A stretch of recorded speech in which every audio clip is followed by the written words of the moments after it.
Well, thank you very much. And let me thank the SCLC, the Drum Major Institute, Martin Luther King III, and Dr. Charles Steele for inviting me to participate in this enormously important call to action.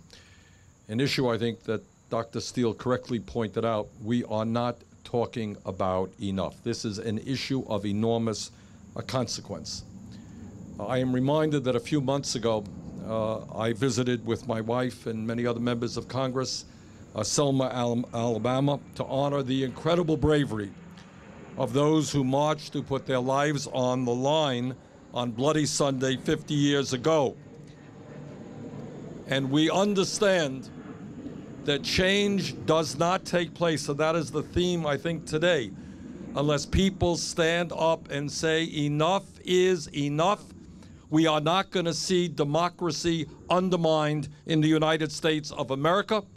How can we go around the world and talk to developing countries about the importance of democracy when we are losing important elements of our own democracy? Enough is enough.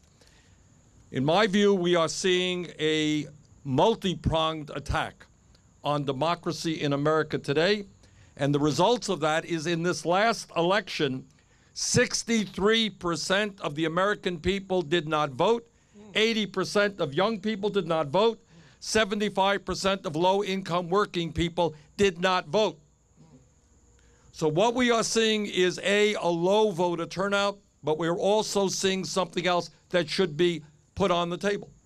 And one of the reasons that people are not voting is they're saying, well, I have one vote, but there are millionaires and billionaires out there that are pouring huge amounts of money into the political process.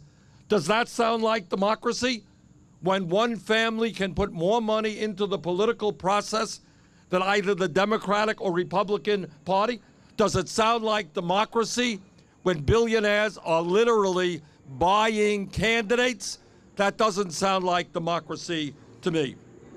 And obviously, what we are here today to focus on is that it has been 2 years since the Supreme Court gutted the Voting Rights Act, which has unleashed a torrent, as Martin Luther King III just told us, of state legislation, which is disenfranchising people all over the country. Now, I guess there are not many elected officials up here. I'm an elected official. I have run for office on many occasions.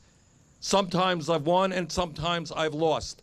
It has never occurred to me to run an election and figure out a way that I could suppress the vote.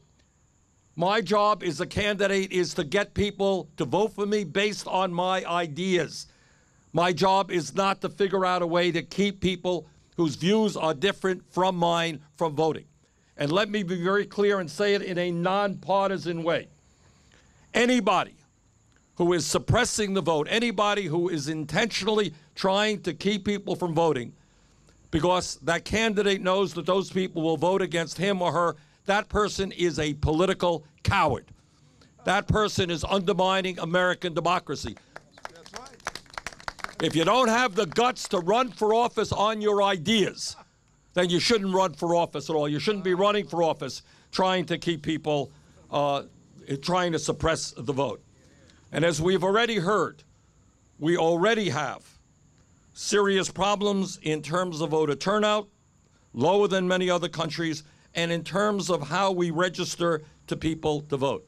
In my view, and we will introduce legislation on that, I believe today, we will make voter registration automatic. Shouldn't be complicated. If you're 18 years of age, guess what? You are registered to vote. Other countries are doing that.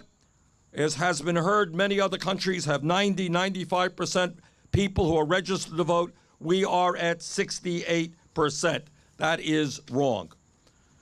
Furthermore, as Martin Luther King III said, there is nothing holy about voting on a Tuesday.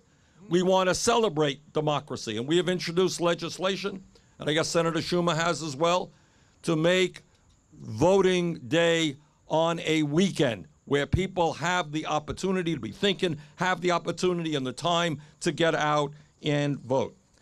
I think the issue is pretty clear. If we believe in a vibrant democracy, we want to have the highest voter turnout in the world, not the lowest. And we must oppose ruthlessly and as hard as we can any effort to suppress the vote. Voter fraud is, in fact, a serious crime in my view and should be punished. The good news is we have virtually no voter fraud in America. What is the fraud is the people are changing laws because of so-called voter fraud. That's the fraud.